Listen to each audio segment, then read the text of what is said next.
President Muhammadu Buhari has met with military and other security service chiefs with marching order to restore peace in the southeast to allow for hitch-free elections in Anambra State on November 6, warning that the voters must not be disenfranchised.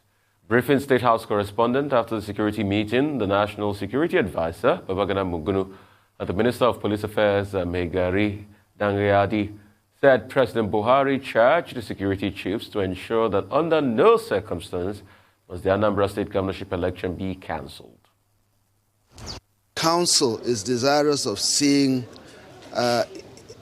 hitch-free election being conducted by next month. Now, the problem here is that in as much as the government wants to conduct peaceful elections, there are non-state actors who have been heating up the polity, who have made all kinds of attempts to stymie orderly elections for next month.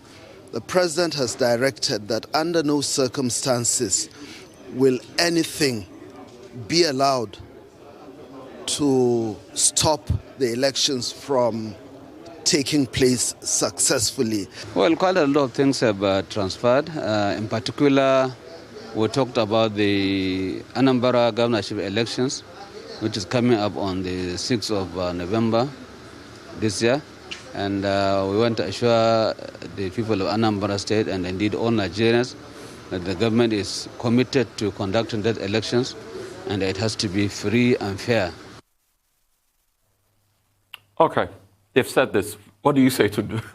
I mean, I hope those marching orders are enough to reassure all those concerned, especially the electorate, that they're free to come out and vote. Because my worry is that it might not convince people that they're able to come out. We've talked about this on numerous occasions on this show, how even the candidates don't feel comfortable campaigning in Anambra of all things. I mean, we have reached that kind of nadir here at this point. And it'll be an absolute disaster. I mean, I've talked about it on the show when it was a by-election, but only 3% of registered voters turned out to vote. That must not be allowed to happen in Anambra State, because can anybody really say they have a mandate at that point if only 3% of people turned out to vote?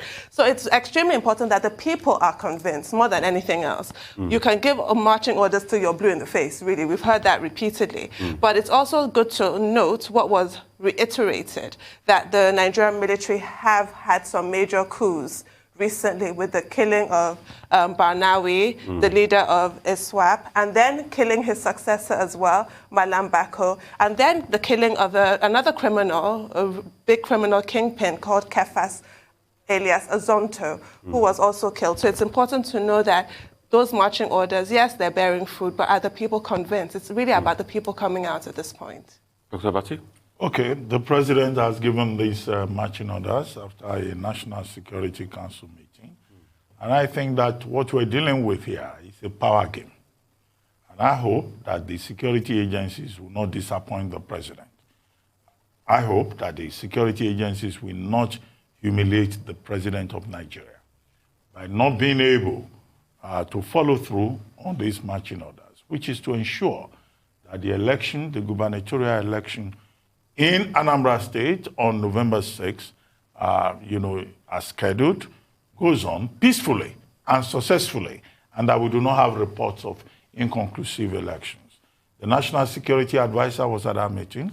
The Minister of Police Affairs was there, as were the other heads of the subordinate, reporting lines at that particular meeting. And the President says, look, we cannot allow non-state actors to overwhelm the Nigerian state. That's like a declaration of war, a resolute position, a display of confidence on the part of the president. The executing agents are those responsible officers. Yes, over 34,000 policemen deployed to Anambra State. We hope that they will deliver on the president's mandate. If they do otherwise, I think the only thing that the president should have added is that heads will roll. Heads you roll. Okay, but look at the other side of it. The non-state actors who were not named in the report by the National Security Advisor. The non-state actors will probably be IPOB, the Indigenous Peoples of Biafra, will probably be Eastern Security Network, will probably be a new category. Well, now a famous category. We had always known that category. Unknown gunmen.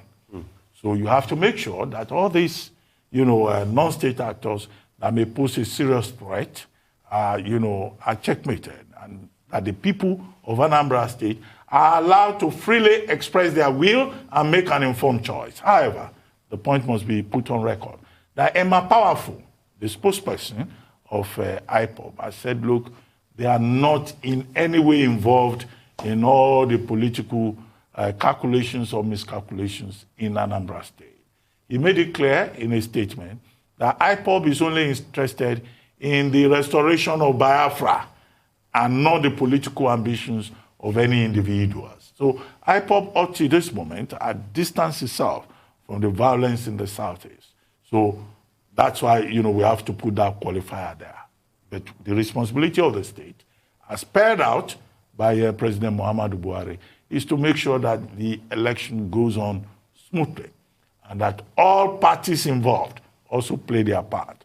In the report given by the National Security Advisor, he didn't mention the role of the political parties. I think that the Nigerian state should also monitor the political parties and the gladiators closely, so that it's not just identifying and conveniently saying, oh, it's unknown gunmen or it is IPOB. We know how politics is played in this country. It is important that all the political stakeholders also give peace a chance and ensure that what will happen on November 6th will be the people of Anambra State making informed choice freely in a peaceful atmosphere. There's that danger about voter apathy. But you know how Nigerians behave. They wake up in the morning, they are monitoring the news, they are monitoring everything. That's what will give them the confidence whether to go out or not. So an enabling environment should be provided. All right, thank you so much for your views, both of you. That's all on News Headline. We'll take a short break. When we return, we'll have Michael Wilson, Adeso Moro, and Aaron Akejo to give updates on global business, COVID-19, and sporting activities across the globe. Stay with us.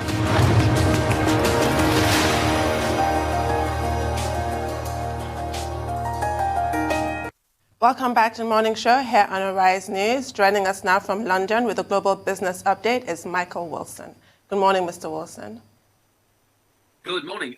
Well, shares in Asia up on Evergrande. Actually, it's being said going to repay some of its debt. I'll come on to the detail of that in a moment. That's pushed the Hang Seng Properties Index, as you'd expect, up about 1.5%. The broader Hang Seng up 0.5%. Mainland Chinese stocks also slightly higher as a result of this. And the Shenzhen component up about 0.75%. So it looks like Evergrande is set to avert the default. As the property developer says, it's going to repay some of its bond interest. It's remitted the funds which were due on the 23rd of September. It's actually ahead of the 30-day grace period that ends tomorrow. So it looks like it may be meeting some of its debts. We'll see. The Securities Times report, this is the official publication in China, said that Evergrande plans to make the interest payment in time for the October 23rd deadline, and that the embattled property developer had remitted $83.5 million through Citibank. Tends to sort of ask more questions. It poses more questions than it actually answers. I wonder where the money came from. But anyway, that's something for the future. As far as China's concerned, Boston Celtics. Now, again, don't normally feature basketball in my commentary, but one of their leading players, he's called Enes Kanter, and he posted a video in support of independence for that. China didn't like that. China's President Xi did certainly not like that. And Tencent has scrapped the NBA broadcast in China as a result of that. Interesting, isn't it, that the media is now maybe the target, or media dissent rather, is now the target of the Chinese authorities. As far as the United States is concerned, stock futures relatively flat as far as opening today is concerned. Tech stocks sort of fell. Dow Jones just up 18 points. This is the futures market, basically. And shares of things like Tesla were not too good. Intel blaming an industry-wide chip shortage for its revenue miss. And social media stocks, after Snap said its advertising business has declined because of Apple privacy charges. Snap shares down about 21%, and Facebook and Twitter also down as well. Jay Powell, now he's coming up. He is the chairman of the Fed. He's coming up for re-election to his job. He's got caught up in this trading scandal. Basically, the detail of it is coming out. The focus of the Fed's furor now is surrounding him. What he is proposing is that there should be restrictions on which way the inner circle of the Fed actually conducts its own private investments. Why would this not happen to start with? I do not know, can't answer that question, but it looks like officials are saying that this is just the inner circle drawing up the wagons, as it were, around themselves. But we'll see about that. Certainly a blow to the Fed's standing, and of course couldn't have come at a worse time. Basically, I mean, these may not be true, who knows? They investigate, but the whole furor could not have come at a worse time. We're going to see some major policies change from the central bank in the United States in the not too distant future. I think it's going to be the beginning of November. Now, a SPAC, a special purpose investment fund, is up now 350%. It's because it looks like ex-President Trump, well, they're all presidents, aren't they? President Trump is actually going to renew his social media platform again. So this individual company, which is investing in it, shares up 356% overnight. Digital World Acquisition, it's called, biggest traded stock in New York yesterday.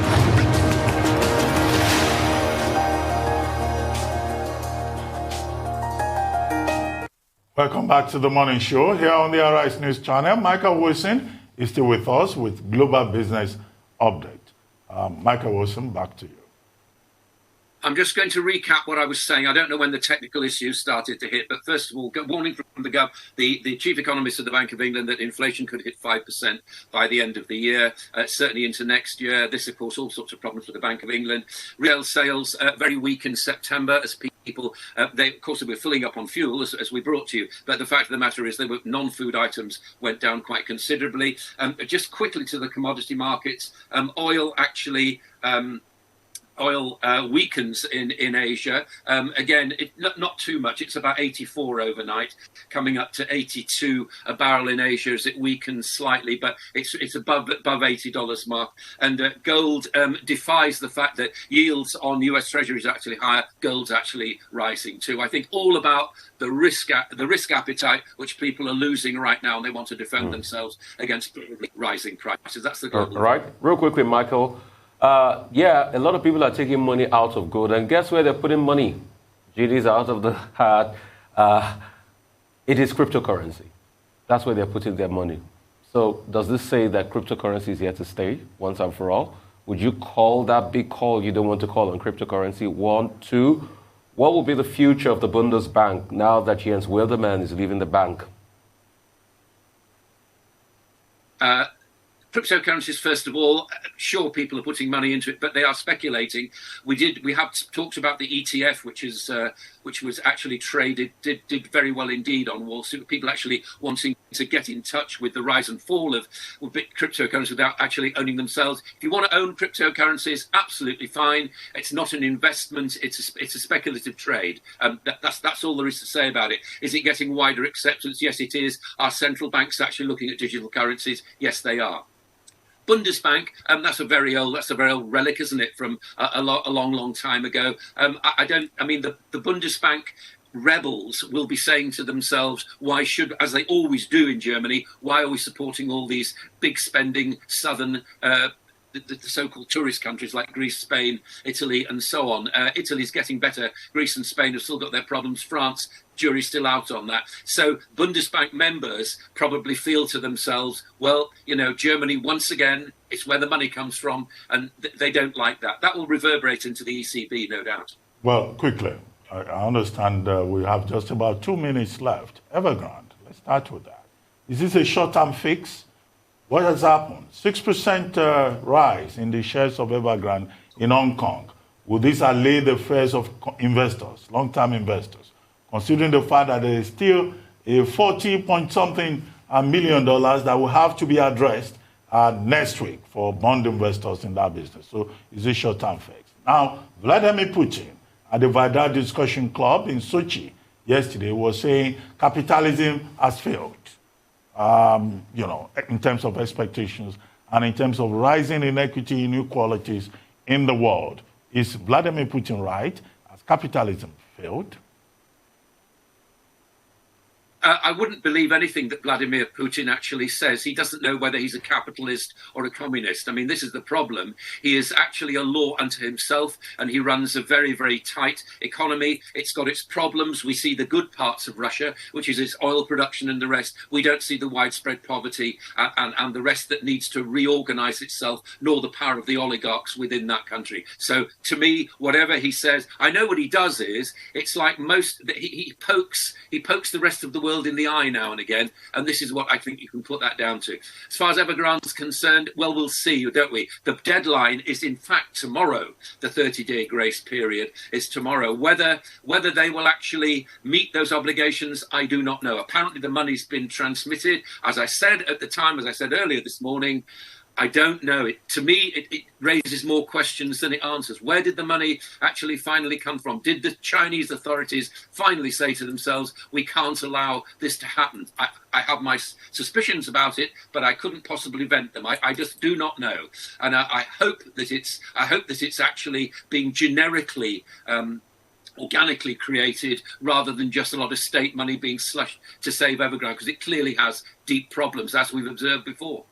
Well, thank you very much, Michael Wilson, for joining us again this morning. Thank you. All right, we'll go for a quick break. We'll come back. We'll talk some more.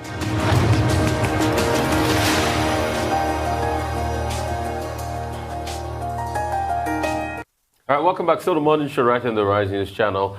For updates on COVID-19 pandemic, Adesuwa Mora is here with us. Adesuwa, great to have you. Voila, there you are, looking great as always. Thank you so much, Rufai. Good morning. Adesuwa, you didn't get the quote. Good morning, Dr. Abbas. You didn't get the memo. I did not. I made the memo. Yes, I did. Whose fault is that? That must be Uzi Okoli's fault. So you take him to task after the program. Anyway, good to see you. Indeed. Well, guys, it's a question we will keep asking. When will this pandemic end? However, the WHO has an answer, not pleasing. Well, yesterday, WHO says it believes that the pandemic will go on for a year longer than it should. And this is because of the unequal distribution of vaccines across the world. But let's look at the latest statistics as they stand according to the Johns Hopkins University. At the moment, there are over at least 242 million coronavirus cases have been recorded globally, with over 4.9 million deaths as well. And some 6.73 billion doses of vaccines have now been administered across the world. India has only become the second country to administer more than 1 billion doses of vaccines after China. But definitely we're seeing countries and governments and people trying to learn to live with this virus. The world's longest lockdown was lifted yesterday in Australia's second largest city, Melbourne. They had a 262 days lockdown in Melbourne. So we're seeing people trying to balance life and the virus. Well, here in Nigeria, 247 new infections were recorded and 10 COVID-19 related deaths were also reported by the NCDC. A breakdown shows that 14 states and the Federal Capital Territory, Abuja, were responsible for this latest tally. Plateau, Kano, Lagos, Kaduna, and the FCP posted a cumulative of 177 of the latest 247 infections in Nigeria. No data for the latest vaccination across the country, but we do know that the most inoculations have been in Lagos, the epicenter in Nigeria. This is another question that we need to ponder on. Who is caring for the health care workers in the world as they take up massive load of responsibility during this pandemic? WHO has also come to the rescue to shine the light on the healthcare workers during this pandemic, but not so pleasing circumstances as well. The WHO says the pandemic has killed an estimated 115,000 healthcare workers around the world, and it's according to a working paper by the global health body. Now, it's based on the available data from 119 countries, and it estimates that between 80,000 and 180,000 healthcare workers have died from the virus. Listen to this, from January 2020 to May 2021. So even these estimated figures are about 5 months old. You can only imagine how many healthcare workers have been impacted by this virus. Who's taking care of them? Moving on, in what seems to be a decision to mark a big step towards expanding the U.S. booster campaign, government advisors have signed off on mix and match doses of 3 jabs. The CDC advisory panel says that people can now choose a different vaccine from what they previously received. Now, the health authorities in the U.S. had earlier in the week authorized both Moderna and Johnson & Johnson shots to people age 65 and over, or younger adults whose health or jab puts them at a higher risk of contracting severe COVID. The decision comes after a month after the FDA did the same for Pfizer. And finally, to Russia this morning, Russia has become the latest country to report isolated cases of COVID-19 with the subvariant of the Delta variant. However, a Russian senior researcher says it is believed to be more contagious than the original Delta variant. Kamil Kavizov said the AY4.2 subvariant may be around 10% more infectious than the original Delta variant. And this has driven new cases and deaths to a series of record daily highs in the country, according to him. Earlier in the week, we saw a report come out from the UK where the Health Minister, Sajid Javid, also said that the subvariant was driving up cases in the country. However, Mr. Javid said there was no reason to believe the subvariant posed a greater threat than the Delta variant itself. We're waiting to see what the WHO actually says about this subvariant. Is it of a great concern? Should we be bothered about the subvariant, and what needs to be done? Guys. Well, the World Health Organization says about 80,000 to 180,000 health workers have died as a result of the COVID-19 pandemic, out of a total of 135 million population of health workers worldwide. But what we should note in that report by Dr. Ghebreyesus, the WHO Director General, is that he says there are variations. You know, poor countries are more impacted.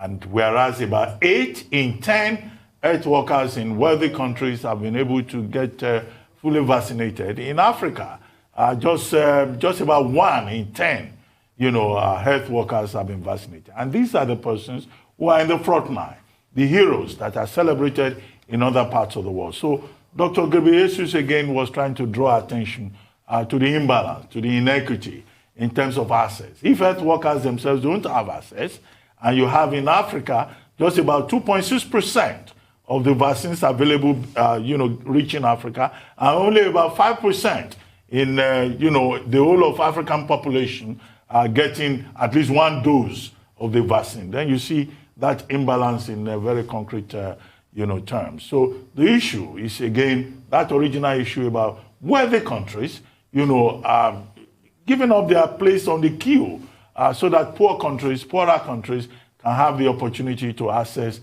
the vaccine. Because here, there's a very serious crisis. Even the COVAX alliance, many of those rich countries, having worked out bilateral arrangements and being able to access the pharmaceutical companies directly, are not even thinking about the poor countries. The commitments from G7, we have not seen it fully in operation. COVAX alliance promised to provide about 2 billion doses this year alone. So far, it has only been able to provide only 371 million doses. Now, as for the subvariant of the virus that has been reported in an isolated case in Russia, we're told it's about 10% deadlier than the COVID variant. But you quoted Javid, the health secretary in the UK, who says, well, the vaccine will work. But there's also a Russian immunoscientist, who says, well, every virus has its evolutionary limit, and that this particular virus has gone through evolutionary phases. and that we should not expect that there will be a revolutionary, upturn in the effect of the virus. So that gives us some hope because we keep learning new things every day about this particular virus called COVID-19. Well, I think with the news coming from Russia, it shows the real dangers of vaccine hesitancy. A lot of the Russian population want nothing to do with their Sputnik vaccine. You can't really blame them. Look at how South Africa recently has rejected that vaccine. It did not meet South Africa's health authorities' approval. So the virus is running rampant and it's mutating, and it's all rather worrying, isn't it? But in response to that, I think the only silver lining here is that there has been a quick response to that because the president of Russia, Vladimir Putin, has ordered 1 week off, 1 week lockdown, and people are going to be paid even though they're at home for 1 week, which disincentivizes people breaking the lockdown. That's always been a difficulty, imposing lockdowns on people. How are they supposed to feed themselves and their families while they're getting paid? So I like the fact that they're trying to be proactive. On the other story that you shared, Adeswa, about the deaths amongst healthcare workers, it's really sobering, and I think it's so disgusting that the whole world seems to have missed this opportunity to really appreciate our heroes in the medical field. Here in Nigeria, we have doctors having to go on strike. If we fail to miss the point, the glaring point of a pandemic, that really these doctors are the only people standing between us and, certain doom, I don't know when that message is going to really sink in. And it's not just in Nigeria. Look at the UK, where they were having their little, performative clap for carers, and they come out of their house and clap and they bang pots and pans. Time to increase the pay, it was some paltry amount, and nurses and doctors in the UK feel completely insulted with what they've been through physically and mentally, serving at the front lines of a pandemic. So I don't know when the world is really going to really value who is truly important in society. All right, great point, Dr. Abati and Tunde. I think one thing this virus and pandemic will show is the polarization in the world we live in today. Those cleavages are there, we can't deny the fact, and it's only heightened that sense of, that lack of concord, as it were, amongst all of us in the world. And that's why I keep asking, if we're to bequeath a legacy from the pandemic, what are we going to say we have learned? Nothing. Because when you look deeply, the 1918 pandemic, it was these same problems we had. The fact that evidently a lot of nations felt it wasn't my problem, so as soon as I sorted out my problem, the other nation can live with theirs. The fact that there was no unanimity, as it were, in the ideology of bringing vaccination to bear. Anyway, there was no vaccination then in that time. The fact that the rich nations keep thinking the poor nations can go and die, as it is in local parlance, and we will not get anywhere. Well, Rufai, you've answered your own question. So we have learned lessons about the failure of leadership. We have learned lessons about your favorite word, hypocrisy. We have learned lessons about the inequity in the world. But the question is, going forward, what would the human community do with those lessons?